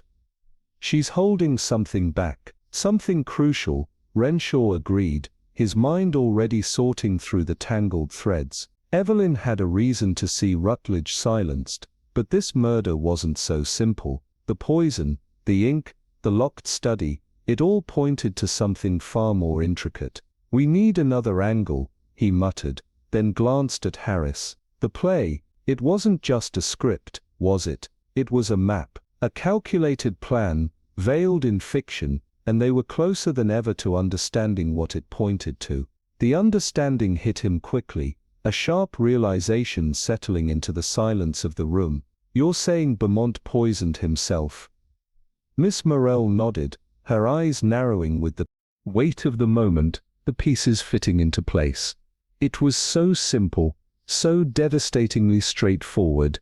The poison was already in the ink, maybe even in the pen itself.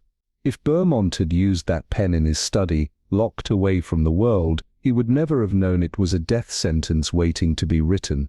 The mystery wasn't about an intruder sneaking in. It was about a man unknowingly sealing his own fate with each stroke of the pen. The room felt smaller, heavier, as if the air itself could not bear the truth. Walters, fidgeting uncomfortably, broke the silence with a whisper. "So, it wasn't just a coincidence. He wrote himself into his own death."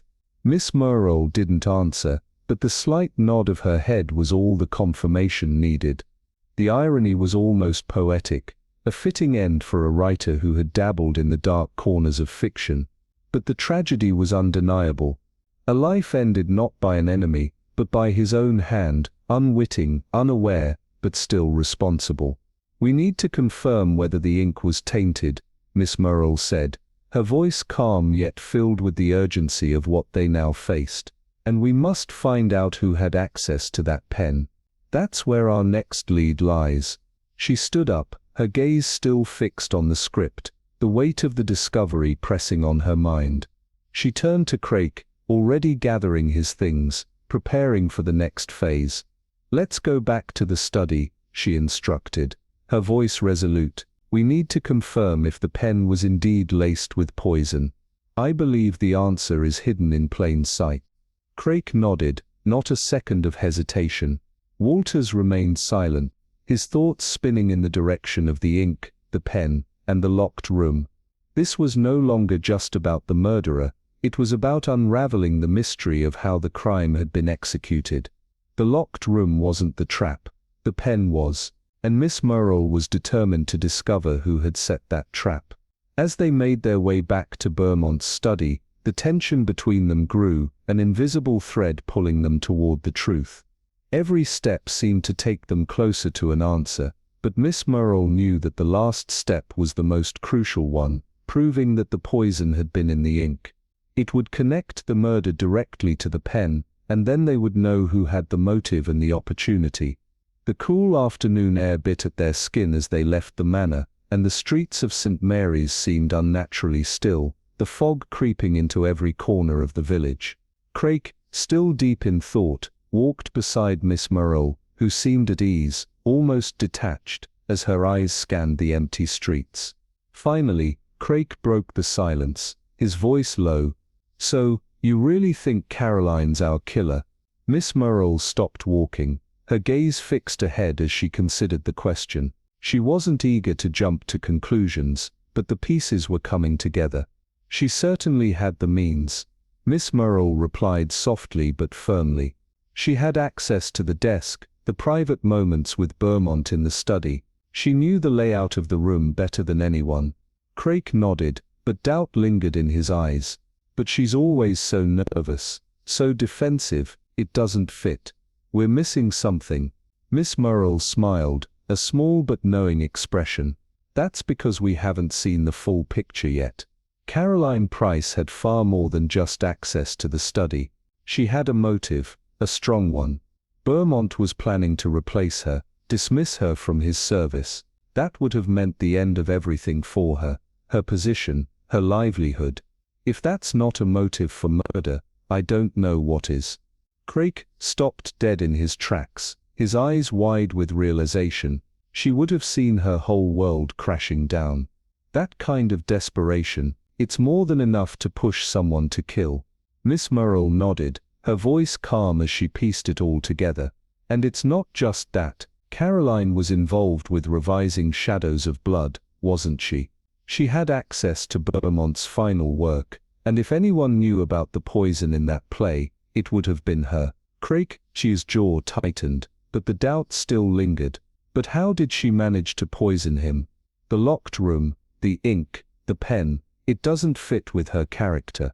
It's almost as if his voice trailed off as the truth began to form, just out of reach. Scapegoat, Miss Marple interjected, her eyes flashing with sudden insight, and the room fell into a charged silence. Craig blinked, taken aback by the depth of her observation. You mean to say, he began cautiously, that the rivalry with Walters, everything about it wasn't real? Miss Marple nodded, a slow deliberate movement as she reflected on the venomous exchanges between Caroline and the others. Exactly, she replied, her gaze sharpening with conviction. Caroline was the one fueling the flames. She kept the feud alive, kept it public, kept it messy. The more drama, the more distractions, perfect misdirection. It gave her the perfect cover to execute her plan without anyone noticing, to keep everyone focused on the wrong suspect. Craig's face twisted with understanding, but there was still a trace of disbelief in his voice. So, she manipulated Walters, kept him in the frame, while she worked unnoticed in the shadows. Exactly, Miss Marple confirmed, her tone firm. Walters was the perfect patsy.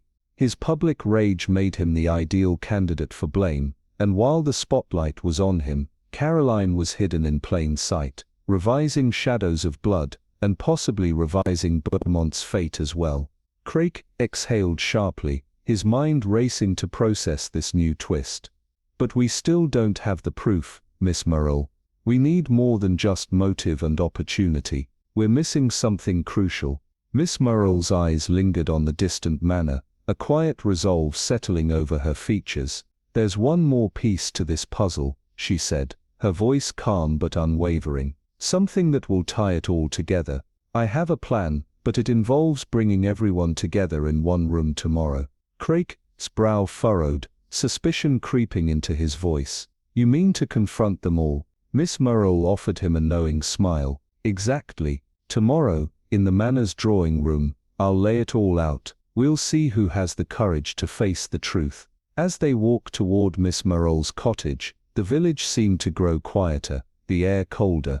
The shadows stretched long across the streets as evening settled in, but Miss Marple could feel the mounting tension. Tomorrow was the day, she could already see it unfolding in her mind. The drawing room, the suspects, each of them holding their breath as the web of deception was unraveled before them.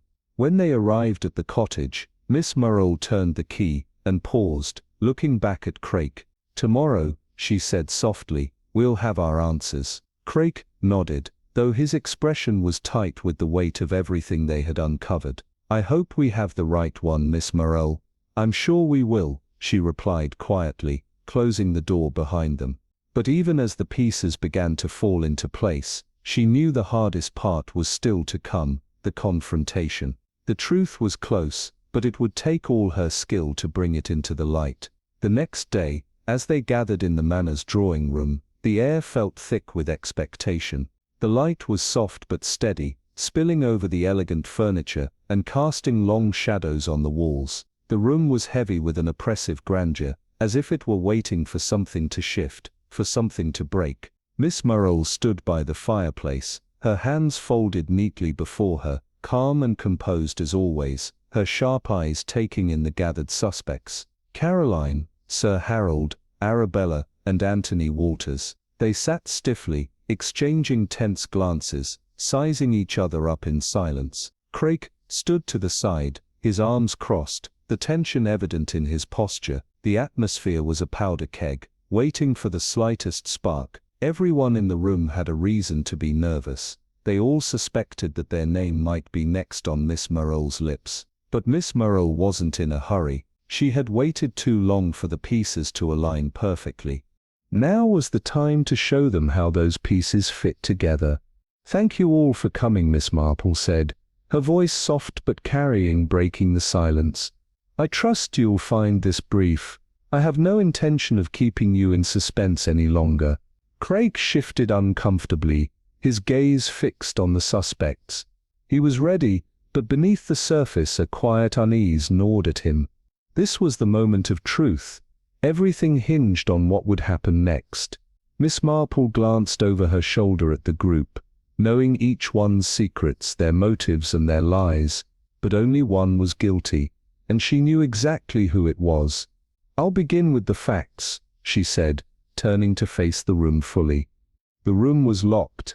Beaumont was. Miss Marple stood in the center of the room, the weight of the truth hanging heavily in the air, her gaze unwavering as it swept across the faces of the gathered suspects. The quiet hum of tension was almost suffocating, each person frozen in place, their collective breath held in anticipation. "The poison," Miss Marple began, her voice calm but deliberate, "as we've all come to understand, was hidden in the ink of the pen that Reginald Beaumont used. His final creation, Shadows of Blood, that unfinished play, was not only his last work, it was his undoing." A brief silence followed, as the words sank into the minds of everyone present, the irony cutting through the room like a sharp knife. The man who had written so many tales of intrigue and death had unknowingly written his own demise with a poisoned quill. She allowed the room to settle, then turned her attention to the group. "Beaumont had been editing his play for weeks," she continued, her eyes flicking over to Arabella, who shifted nervously in her seat. "And what is even more ironic, the very object he used to revise his last masterpiece, the ink, was the very thing that would take his life." She paused, observing the subtle shifts in the room. "Each of you had a reason to want Beaumont dead," she said, her voice growing sharper with conviction, "but there is one among you who had both the means and the motive to carry out this crime." She took a deep breath before fixing Sir Harold Farnsworth with a piercing stare. "You, Sir Harold, had access to Beaumont's study, as well as to the pens and ink. You had the financial motive. The exposure of your risky investments could have shattered your carefully constructed facade. But there was more at stake, wasn't there?" Sir Harold's face darkened, his grip on the armrests tightening, as though the accusation had cut him to the quick. His voice, strained with disbelief, stammered, "Are you suggesting that I—" Miss Marple cut him off, her gaze sharp. "I'm suggesting," she said, "that you knew Beaumont had been careless with his edits. You saw the changes he was making, whether in the play or his financial dealings. You knew exactly how to use his carelessness against him. You had both the opportunity and the knowledge to poison him." Sir Harold's face flushed with anger and panic, but Miss Marple wasn't finished. Her attention shifted to Caroline, whose posture had become stiff and unnerving. "But it wasn't you who carried out the murder, Sir Harold," Miss Marple added, her voice now a quiet certainty. "It was Caroline, Caroline Price. You knew about the poisoned ink in Beaumont's study. You had access to that study just as Sir Harold did, but you had far more to gain." Caroline's eyes flicked nervously to Craig before returning to Miss Marple, her body language betraying the growing panic within. You were involved in revising Beaumont's final work, Miss Marple continued, her words methodical, as if she were assembling the final pieces of a puzzle. You knew of the poison Beaumont was using in Shadows of Blood. You knew how the ink would affect him. And you, Caroline, were the one who poisoned it. Caroline's face drained of color, her breath hitching as she opened her mouth, but no sound emerged.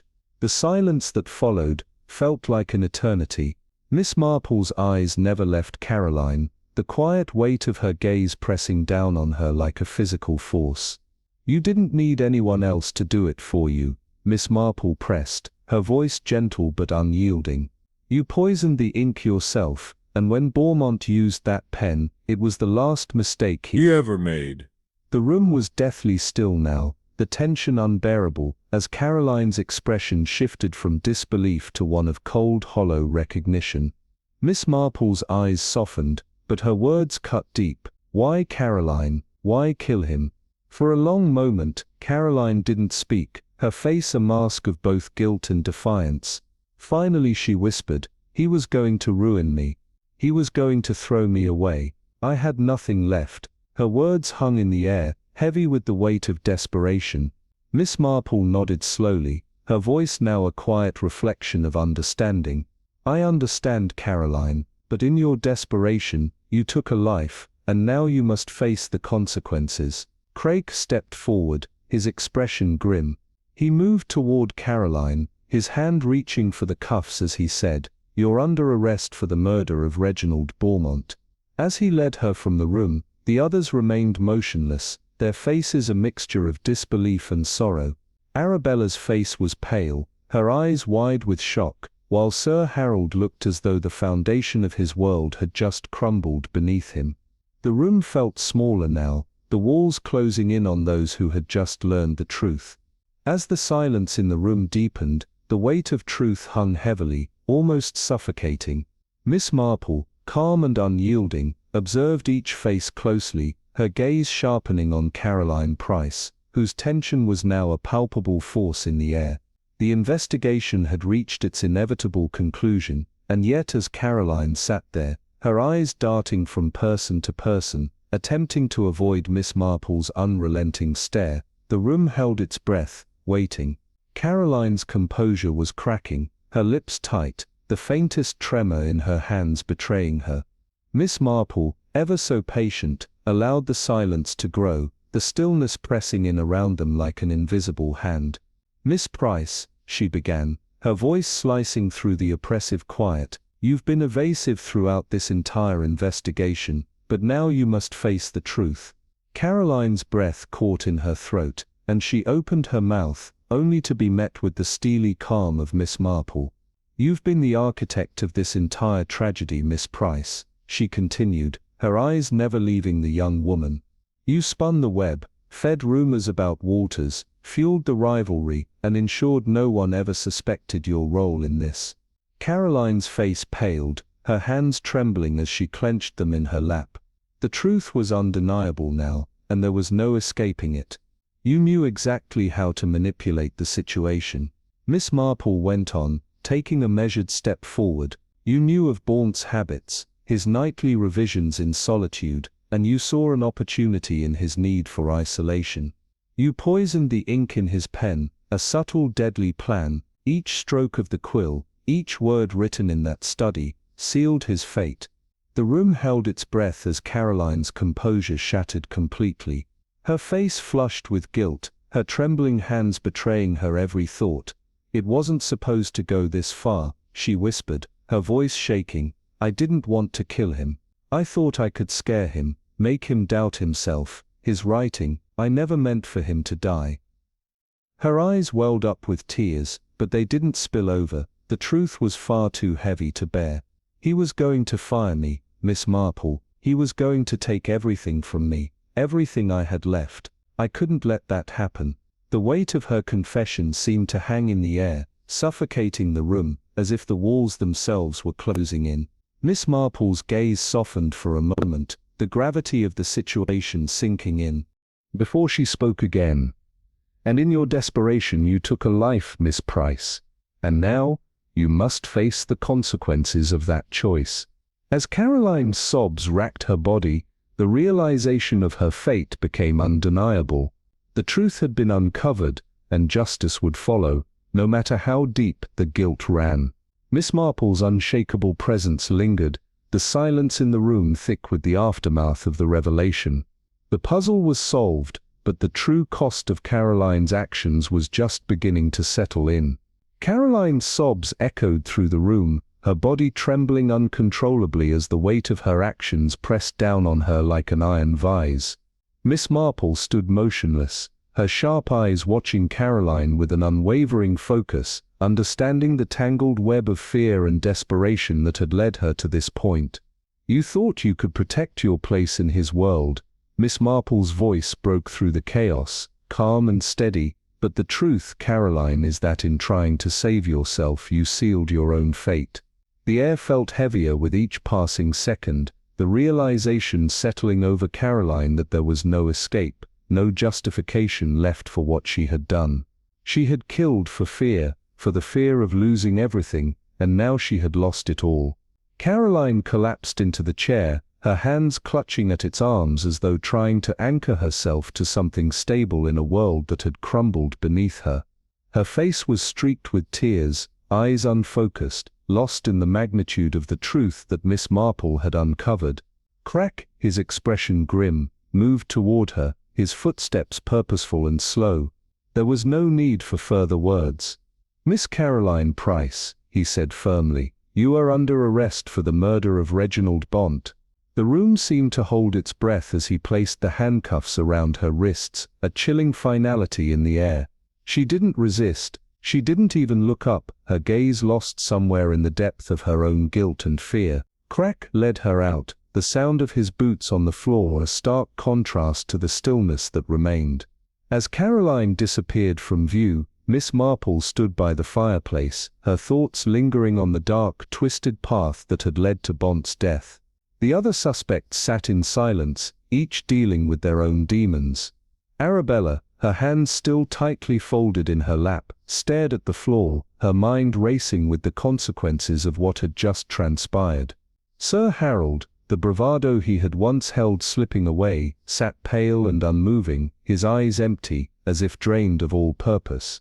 Walters too sat motionless, his face unreadable, his posture rigid. Miss Marple turned to face them, her voice cutting through the tension like a blade. "The case is closed," she said, her words carrying a weight of finality that resonated in the room. Caroline Price, in her desperation and fear, took a life to preserve her own. But the truth has come to light, and now she will face the consequences. The silence hung heavy for a moment, as if the room itself was processing the depth of the revelation. Then Crack returned, his demeanor cold, the authority in his voice unshakable. "We'll ensure she gets the proper treatment," he said, his gaze sweeping over the others. Miss Marple nodded slightly, her mind already calculating the next steps. The case had been complex, each person entangled in lies and deceit, but now the truth had emerged, shining through the darkness. As Miss Marple left the manor, the wind howled outside, the fog once again enveloping the village in its suffocating embrace. Yet, Miss Marple felt lighter somehow. The puzzle had been solved, the truth uncovered, and the web of lies unraveled. The village, once shrouded in mystery and tension, now seemed emptier, more honest, though no less haunted by the events that had unfolded. Inside the manor, the atmosphere was thick with the aftermath of the revelation. The constable had escorted Caroline away, but the room still felt heavy, as if the weight of her confession lingered in the air. Sir Harold exhaled a long breath, his body finally relaxing, though the strain of the financial secrets he had hidden remained. Arabella sighed, a sense of relief washing over her, though it was tempered by the discomfort of the truth she had been forced to confront. Walters, too, seemed shaken, the weight of the accusations that had once been leveled against him still clinging to him, even though he had been exonerated.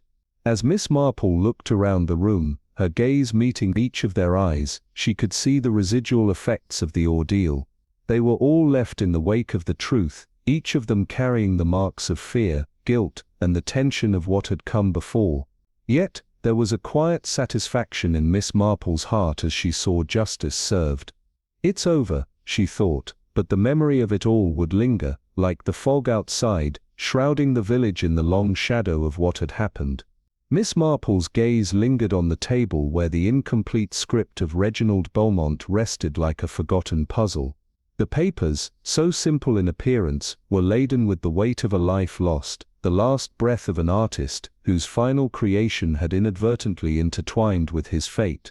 As she slowly approached the table, her steps deliberate, a quiet stillness hung in the air, thick with the mystery of it all. The room, heavy with the silent tension of unanswered questions, seemed to hold its breath as she turned the pages carefully, eyes scanning the inked lines. There were no grand revelations waiting to leap from the page, no hidden message shouting for attention, but Miss Marple couldn't shake the feeling that in some way, Beaumont had unwittingly written the script of his own death. The irony was stark, as if his final masterpiece had been a tragic prophecy he couldn't even see. She couldn't help but wonder if anyone had noticed the subtle hints, the quiet, almost imperceptible clues woven into the fabric of the story that, had they been seen, might have prevented the tragedy. The irony, Mr. Walters, she murmured softly, her voice barely above a whisper, as her fingers brushed the paper. He may have written his death without ever realizing it. Walters, standing in the corner, stared at the pages, his expression distant, the connection between Beaumont's fate and his final work elusive to him. He said nothing, lost in the labyrinth of his own thoughts. Miss Marple closed the script gently, placing it back on the table with an air of finality. "We may never know for certain," she mused aloud, her voice trailing off, as if pondering the meaning of something far greater than this moment alone. "But I have a feeling that this play holds more secrets than we care to admit." Those notes, the cryptic jottings in the margins, what did they mean? Were they a confession, perhaps? A secret message left for someone with the sharp eye to see? Her eyes flicked across the room, lingering for a moment on Sir Harold and Arabella. Something about those notes seemed to carry the weight of a hidden truth, a dark confession that Beaumont had kept from the world, locked away in his final lines. Could it be that he was on the verge of revealing a hidden crime? Something so buried, that even those closest to him missed it. Yet, even as Miss Marple pondered these questions, she knew that some mysteries, no matter how tantalizing, were best left unsolved, for now. Some secrets were meant to remain hidden, locked within the pages of an unfinished play, perhaps never to be uncovered. But there was something satisfying, even comforting, in the thought that the world wasn't ready to face them just yet. As she turned to leave, her gaze swept once more across the room. The tension was still there, thick and palpable, but it was a tension that would soon dissolve. Caroline was gone, the truth had come to light, and the investigation was over. But still, the weight of Beaumont's final script hung in the air, that last unanswered question, lingering like a shadow that refused to vanish. Miss Marple allowed herself one last glance, her expression thoughtful. There was peace in the resolution, yes, but there was also the realization that some stories were never truly finished, not until the right time came for them to be told. Miss Marple couldn't quite let go of the tangled threads that lingered in her mind, as though something still needed to be uncovered. Perhaps that was for the best, for some mysteries, no matter how much one wished for answers, would remain just out of reach, unresolved, untold, forever simmering beneath the surface of the truth. As she stepped outside the manor, the cool, crisp air of St. Mary Mead greeted her, a welcome change from the oppressive atmosphere inside. The village seemed to have exhaled a collective sigh of relief, its quiet lanes once again free from the tension that had clung to them for so long. The fog, which had so thoroughly blanketed the streets, was beginning to lift, though not entirely. The sunlight, though weak and uncertain, cast a dim glow, revealing the peaceful landscape before her.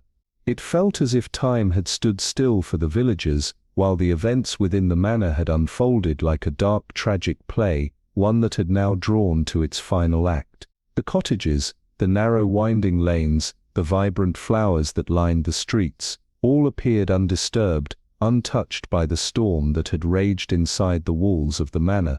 It was as though the world beyond had continued without noticing the quiet war that had been waged in the shadows. But for Miss Marple, the quiet streets and familiar sights only served to deepen the enigma that lingered within her.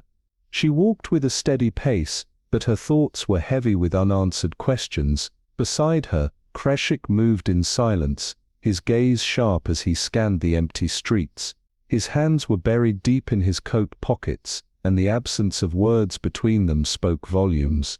The tension between the two was palpable, but it was a different kind of tension now, more thoughtful perhaps than the taut anxiety that had marked their previous encounters. Finally, Kreshik broke the silence. His voice, low but steady, carried a finality. "It's all over now, Miss Marple," the killer confessed. "It's done." She nodded slowly, her eyes still fixed ahead. "Yes," she murmured, her voice almost lost in the weight of her thoughts. "But it's remarkable what people will overlook when presented with a simpler explanation. They'll miss what's right in front of them, even when it's staring them in the face." Kreshik glanced at her, a look of curiosity flickering across his features. "You mean the play?" he asked, as if seeking some deeper understanding of her cryptic words. Miss Marple's response was slow, deliberate, her lips curving into a small but knowing smile. "Indeed, Inspector, a pity poor Reg's final lines had to be written in poison." Kreshik's expression remained neutral, though she could sense the faintest hint of recognition in his eyes. He didn't press her further. He knew better than to challenge Miss Marple's conclusions. She had already seen what others could not, and now the mystery was over. The truth had been laid bare for all to see. As they continued their walk through the quiet streets, the village seemed to stretch out before them, calm, undisturbed, and oddly serene. There was no longer the weight of suspicion, no lingering shadows of death or deception. The killer had confessed, the case was closed, and the investigation was over. But Miss Marple knew that even now, as the village breathed its sigh of relief, there remained a lingering sense of uncertainty. The script, that unfinished work, still hung in the air, the unanswered questions of Reginald Beaumont's final moments, the cryptic notes in the margins of his play, they remained, hanging like a spectre over the resolution that had been reached. She could sense the tension still alive in Kreshik beside her, but this time it was a quiet sort of reflection. He, too, seemed to feel that some things would never be fully resolved, not until the time was right. "Some mysteries are better left unsolved," she said quietly, her words floating in the stillness of the village air. "Perhaps it's better that way. Some answers can wait for a time when the world is ready for them." Kreshik didn't answer, but Miss Marple could feel his gaze on her as they continued walking. His thoughts, no doubt, were consumed with the same lingering sense of incompleteness, the same sense that something still hovered just out of reach. But for now, they could walk in silence, their footsteps blending into the tranquility that had returned to the village. The storm had passed. The village could rest, and so could Miss Marple, for she knew that in the end, sometimes it was the questions left unanswered that were the most telling of all.